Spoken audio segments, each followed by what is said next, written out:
آج police station Chakwal کے باہر سے عمران کو بھی مل کے نکلے ہیں اور اس کو لے کے آئے ہیں. آج صبح یہاں سے اٹک سے اریسٹ کیا اور آج پروڈیوس کرنا تھا. چونکہ فارمل اریسٹ عمران کی کل ڈسٹرکٹ اٹک کے سٹی ڈویژن پولیس اسٹیشن میں کل دوپہر 12 بجے تھانے کے ریکارڈ کے مطابق کر لی گئی تھی، لیکن اس کی فارمل کسٹڈی جو ہے اور اس کے بعد یہی پولیس جو چکوال کی ہے وہ پوری کارروائی میں اٹک، راولپنڈی اور پھر اٹک میں ساتھ رہی اور فائنلی اس کے بعد چکوال میں یہ لے کے آئے ہیں.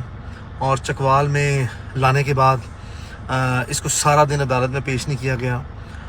زیرو فیسلٹیز ہیں، کھانا نہیں دیا جا رہا، نہانے کے لیے، کپڑے بدلنے کے لیے، اس طرح کی فیسلٹیز جو ہیں اس میں بہت زیادہ پرابلمز ہیں.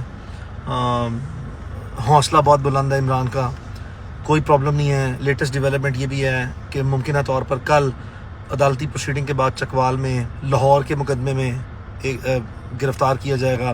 اس کی فارمل اپلیکیشن اس کا memo S P investigation civil line Lahore نے ڈسٹرکٹ اینڈ سیشن جج چکوال کو بھیجا ہے، جس پہ آنریبل ڈسٹرکٹ اینڈ سیشن جج نے علاقہ مجسٹریٹ کو وہ فارورڈ کیا اور علاقہ مجسٹریٹ نے ایک اپروپریٹ آرڈر پاس کیا ہے. یہ بھی ہمارا خطرہ ہے، ہمیں ازمپشن اور ہماری یہ بھی ہے اپریہنشن ہے جس کی بیسس پہ ہم یہ کہہ رہے ہیں کہ عمران ریاض خان کو رات کسی وقت بھی عدالت منتقل کرنے کی کوشش کی جا سکتی ہے، وچ از فائن. یہاں تک بھی آپ نے جانا ہے بالکل جائیں، عدالتوں نے ہمیں بھی رات کو ریلیف دیا ہے، but at the same time ہمارے نوٹس میں ہونا چاہیے. ہمیں جب ریلیف ملا ہے تو آپ کے اسٹیٹ پروسیکیوٹرز موجود تھے، آپ کے انویسٹیگیشن آفیسر موجود تھے، آپ کی لا انفورسمنٹ کے 100 200 300 لوگ بھی موجود تھے. اگر یہی اپرچونٹی جو ہے وہ ہمیں بھی قانونی طور پر دینا ہمارا فنڈامنٹل رائٹ ہے. باوجود اس کے کوئی بات نہیں، اگر ہمیں اس معاملے میں سرپرائز کرنے کی کوئی کوشش کرے گا تو ہم نے اپنے ریسورسز کے تحت اس کو کیٹر فار کرنے کی کوشش کریں گے. ہمارے پاس ہیومن ریسورس بھی بڑا ریزنیبل ہے، ہمارے پاس پروفیشنل ریسورسز بھی بڑے ریزنیبل ہیں. چکوال میں پولیس اسٹیشن کے باہر بھی کم از کم 2 درجن کے قریب لوگ جو ہیں وہ ہمارے عمران ریاض خان کے موجود رہیں گے. فیملی ممبرز ہیں، دوست ہیں، اس کے لائرز ہیں. وی ول میک شور کہ یہ کسی بھی قسم کا سرپرائز دینے کی ہمیں کوشش نہ کریں.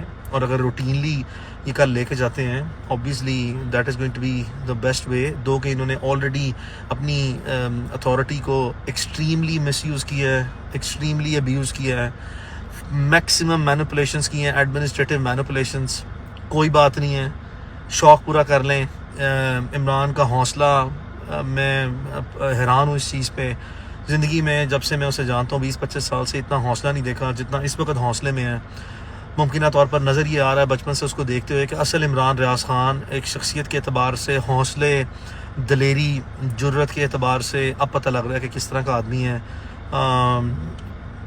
ذہن بنا بیٹھا ہوا ہے ایک سرٹن پرپس کے لیے. یہ اس کی اختلاف رائے کی جنگ ہے. ایک سرٹن پرسپیکٹیو میں رہتے ہوئے وہ اپنے نظریے پر بالکل کھڑا ہے. کسی قسم کا کوئی کمپرومائز نہیں ہے. اس کا واضح پیغام ہے کہ کسی کو بھی کہیں جرت نہ کرے یا کوشش نہ کرے کہ at any point in time کسی بھی طریقے سے اس کو کوئی بھی شخص انفلوئنس کرے. انفلوئنس نہیں ہوگا وہ، کتنا بھی ٹائم لگ جائے، کتنے بھی ریسورسز لگ جائیں، کسی بھی لیول پہ اس کو ہارڈشپس فیس کرنی پڑ جائیں. He is ready to face all the proceedings and the consequences thereof whatever is going to be. آپ نے دیکھا کہ کل عدالت نے، راولپنڈی کی معزز عدالت نے اور اٹک کی معزز عدالت نے without any influence, any pressure from any corner judicial independence کو انشور کیا ہے. اپروپریٹ آرڈرز پاس کیے ہیں، ایز پر لا کیے ہیں، بڑے کمپریہنسو آرڈر پاس کیے ہیں. ایک پوری چارج شیٹ ہے اسٹیٹ کی ملیشیس پروسیکیوشن پہ.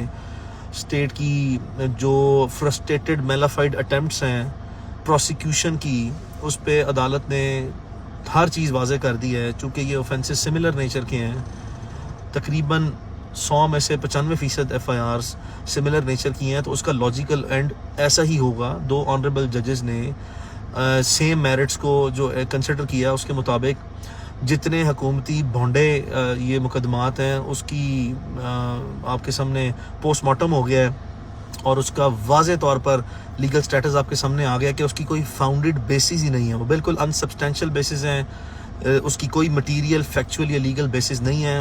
عدالتیں ایسا نہیں سوچتی. عدالت نے یہ تمام ریاستی اقدامات کو جھوٹا قرار دیا ہے, بے بنیاد قرار دیا ہے, اور یہ ایک واضح طور پہ کیا ہے کہ کوئی ایسا مٹیریل موجود نہیں ہے جس سے اسٹیٹ کے جو چارجز ہیں, ہینیس چارجز جو اور بڑے بیڈ ایلیگیشن لگانے کی کوشش کرتے ہیں, یہ ذرا بھی سبسٹینشیٹ ہو سکیں. تو پیغام اس کی طرف سے یہی ہے کہ بالکل وہ ڈٹا ہوا ہے, وہ کھڑا ہے, وہ برداشت کرے گا, وہ صبر کرے گا. وہ یہ کہہ رہا ہے کہ میری فکر نہ کرو کہ میں سویا ہوں یا نہیں سویا, یہ دیکھ لو کہ لوگ جاگ رہے ہیں, عوام جاگ رہی ہے, آپ لوگ جاگ رہے ہیں, اور اگر آپ لوگ جاگ رہے ہیں تو پھر اسے کوئی پرابلم نہیں ہے, اور یہی اس کا پرپز ہے, اور اسی کو اس نے اچیو کرنا ہے, اور یہی ابھی تک لیٹسٹ ہے. انشاءاللہ وی ول اسٹے اسٹریٹ اوے, ہم کھڑے رہیں گے, پاؤں پہ کھڑے رہیں گے. We will be staying strong, we will stay steadfast, we will keep on monitoring everything. اس کی فیملی ہے, اس کے دوست ہیں, اس کے لیے جذباتی بھی ہیں, اس کے وکلاء بھی ہیں, بہت پیشنیٹ ہیں, آؤٹ آف دا وے. اپنی جذباتی لگاؤ ہونے کی بنیاد پر بھی جو ہے ہمیں ایکسیسولی جو ہے اس کو امینس لیول پہ افیکٹولی بھی پرسو کرنا پڑا, تو کیا بھی ہے, کر رہے بھی ہیں, اور کرتے رہیں گے. ہر گزرتے دن کے ساتھ یہ ریسورسز ملٹیپلائی ہوتے جائیں گے, اور انشاءاللہ ایک وقت آئے گا, وقت سب کا گزر جاتا ہے, سونر اور لیٹر یہ تمام چیزوں کا لاجیکل اینڈ آپ دیکھیں گے. اور انشاءاللہ اللہ نے مدد کی, اللہ کا کرم ہوا, ہمیں عدالتوں سے مکمل بھروسہ اور انصاف ملنے کی یقین بھی ہے, امید بھی ہے. چھوٹی موٹی چیزیں ہو جاتی ہیں, یہی اس طرح ہماری معاشرتی اور قانونی کارروائیوں کا یہ حصہ ہے, اور انہی کارروائیوں میں جو پریکٹسز پروان چڑھ گئی ہیں اسی طرح یہ کام ہوتے ہیں. اس میں صبر, برداشت اور حوصلے کو نہیں چھوڑنا, پینک نہیں کرنا کسی بھی سٹیج پہ, اور پیشنس جو ہے اس کو ہولڈ کرنا ہے. That is going to be the key. انشاءاللہ اللہ تعالیٰ ہمیں اس تمام مقصد میں اور ان تمام مقدمات سے باعزت طور پر بری بھی کرے گا. پہلا خارج ہو گیا ہے, باقیوں میں انشاءاللہ اللہ تعالیٰ ہمیں ڈسچارج کرے گا, اور انشاءاللہ جلدی ہم فتح یاب ہوں گے. Thank you.